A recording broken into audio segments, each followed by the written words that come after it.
Quince? Quince is like a bitter, is it like an orange type of apple? What does a quince look like? It's acidic. From the, not the Hasidic, the Hasidic family, but the acidic family. It's a type of fruit. V'loi rimon. I actually checked. There's no picture in the bag. I wanted to see if there's a picture. V'loi rimon. You can't bring a pomegranate. V'loi davar acher. Nothing else.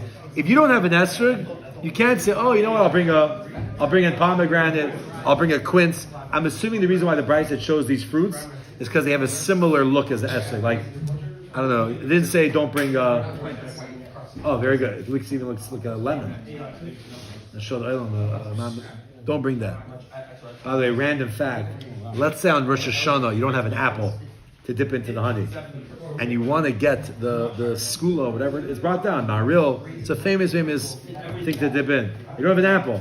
What should you do if you want to get this thing? Anyone have an idea? Is it din apple or the honey? What? Both. Probably. Apple and honey. You know what they say? I think a few places. Bring a potato. Why? Because the potato is called a tapuach adama, and in Yiddish it's called an ered apple. It's not my own thing. It's brought down in the Chreinim. You take a lot of it's wordplay. A lot of the simanim are words, right? You should beat up our enemies. The same word.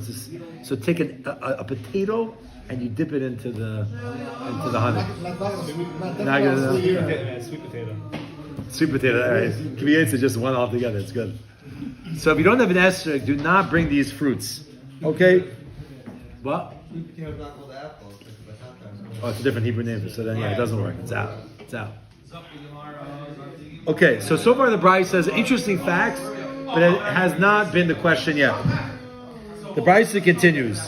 Kimushin. Let's say you have daled minim that are withered. Kimushin is not dry, withering. Things that are getting dry. Right? They're on their way. They're not dry yet. They're getting dry. Kimushin, the Brisa says, ksherin, it's kosher. Okay? Only dry things are puzzle, but kimushin, that everybody agrees is kosher. Brisa continues. So far it's not shver. Oh, here's what we need. Yeveshin, if they're dried, so far it's talking about all the minim. That's what it sounds like. If they're dried, psulin, they're puzzle. Sounds like the Tanakh of our Mishnah. Sounds like the Rabbanon. Rabbi Yehuda says, af yeveshin ksherin. Even dried daled minim are kosher.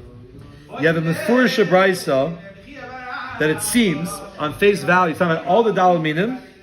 You shouldn't add, you shouldn't detract. Don't bring other types of fruits. If it's withered, it's okay. But if it's yeveshin, we have a machlokes. Tanakama says no good. The Yehuda says it's kosher. So how could Rava say that everybody agrees by esek has to be beautiful?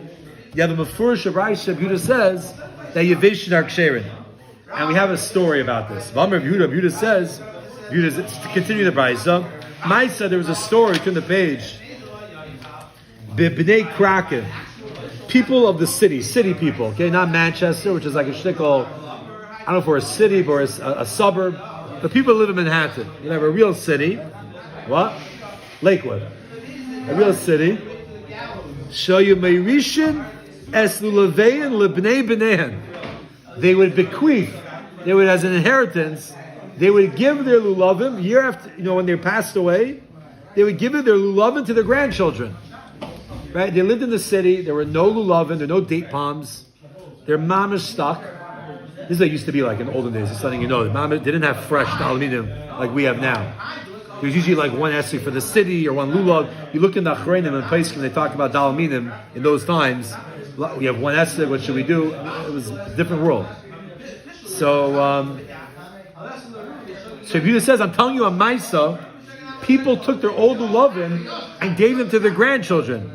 So Yehuda saying I have a klor raya from stories that dry daled minim are kosher. The story was about a lulav, by the way. Amzi sounds like a lulav. What? He's trying to say that Lamaisa, it's could be grandchildren, years and years. The Rabbanan respond to them, so that's not what they say. So we'll see what they say. They do respond. Amru, they said to them, it says Lahem in your Gemara, I changed it to Loy. That Aleph there, I circled it. The Aleph takes you to a different girsa. They said to him, it's one person. They didn't say to them, they said to him. They said to Rabbi Yehuda, Misham Raya, From there's your raya. That's your raya. Ein shas adchak raya. Don't bring me a raya from a shas adchak, from oppressing circumstances. They were stuck. They had no lulavin. Yeah, of course. What do? You give your grandchild a lulav. Oh, Fracta Kiva, it's a good question. And all the Rishonim struggle with this. 1 second. If it's a shas adchak, it's either good or it's no good. What's a shas adchak? Is it good or is it not good? Is it dried, esrog, or are they kosher or not? So some Mefarshim want to say, we're going to go like this, that what determines beauty? It's really a good point in general. What makes something beautiful? Usually by contrast, right? No one ever saw anything that's not beautiful. Imagine you look at, I don't know, a house, I don't know, whatever, or a car. Look at a car, beautiful car. If you've never seen any other car, so say, if someone now showed you a different car, you're like, no, that's way more beautiful. Right, compared to this, it's not beautiful. If only you see one thing.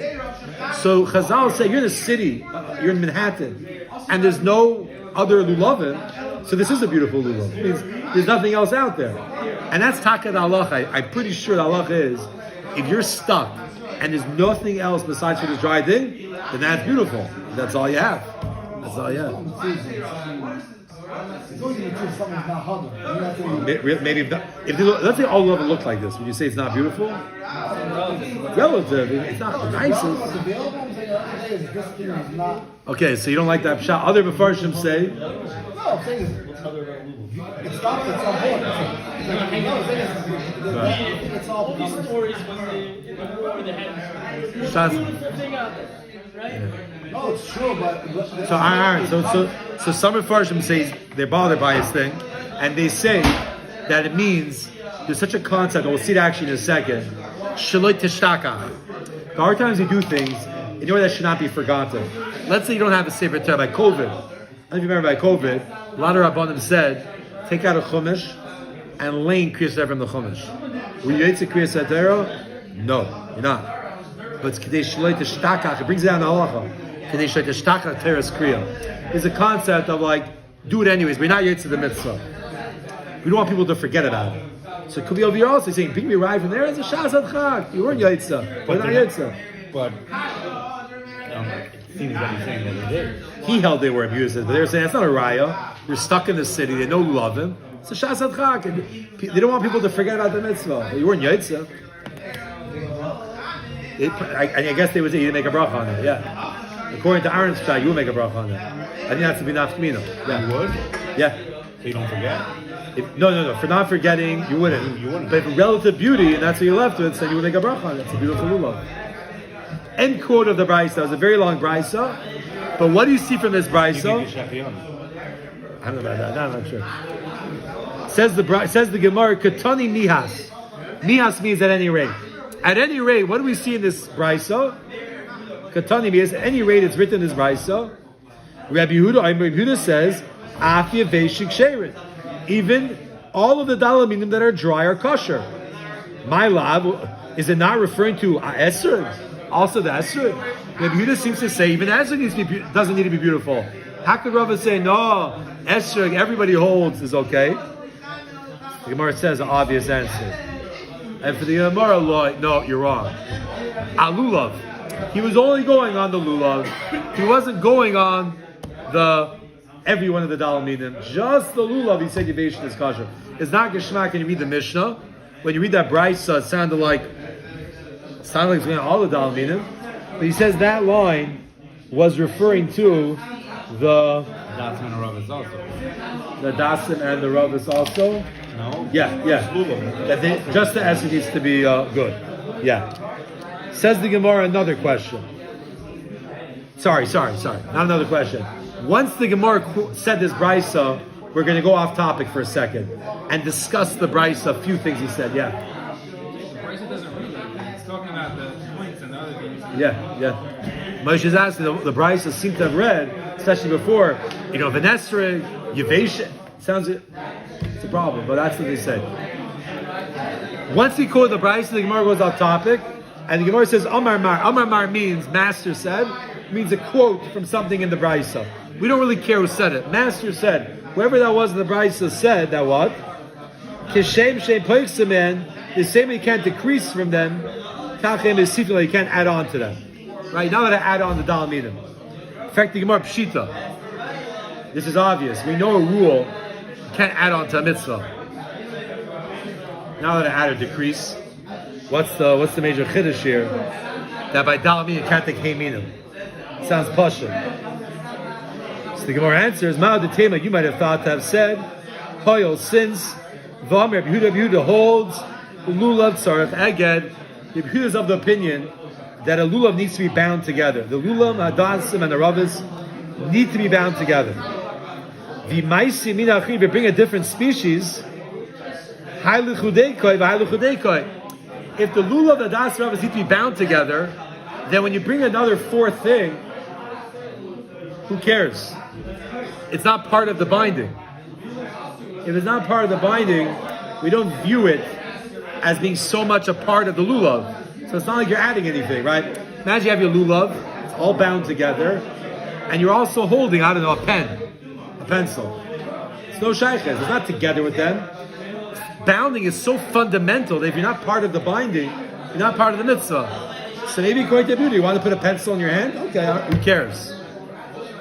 If binding's not so important, and holding the dasim separately, the rubber separately, so then you hold a pencil, you just added them in. But if everything needs to be bound together, so holding a pencil is not going to detract. It's not called adding on to the mitzvah. You might have thought that, because they're by themselves. You have the lulav, you have your pencil. Kamash Shmuel, no. Even adding something that's not part of the binding is still considered adding. One last Gemara, we'll go off topic again. Oh, that's not either. It's a very good question. I don't know the answer to that question. Why can't I hold a pencil when I'm taking a loop? Who says I'm Now add on to the I'm just holding a pencil. not to stop anything else, so you take it with the mitzvah. But she's asking, that's not either bound together. Maybe he held you did that. So we'll have to see by Tzarech Eged.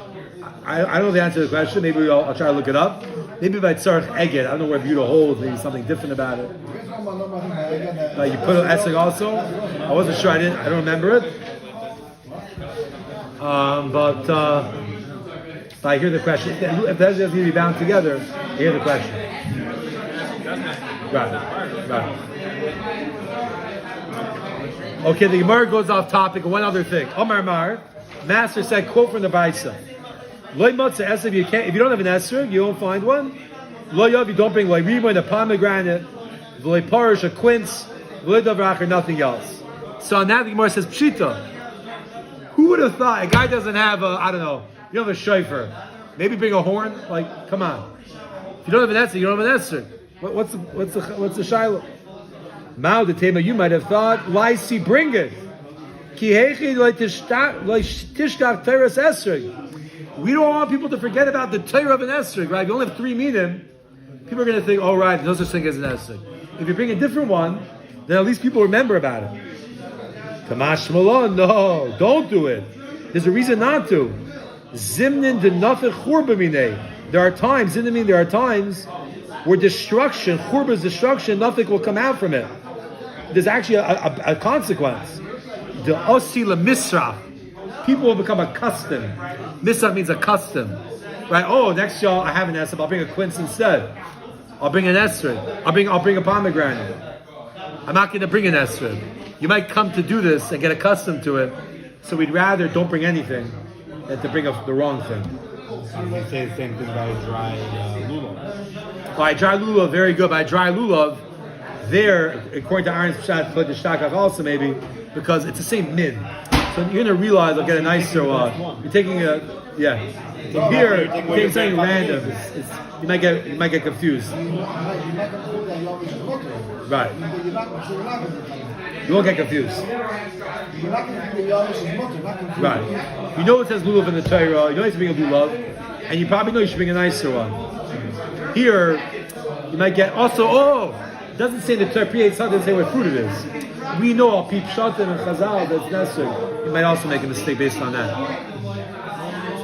Stop over here. the psul, and it's much harder. Well, you go, the other pshat, your pshat. Yeah, I'm saying the psul, and when it comes out, you're right there. This is the right name. You know, I don't think you're gonna get so accustomed to.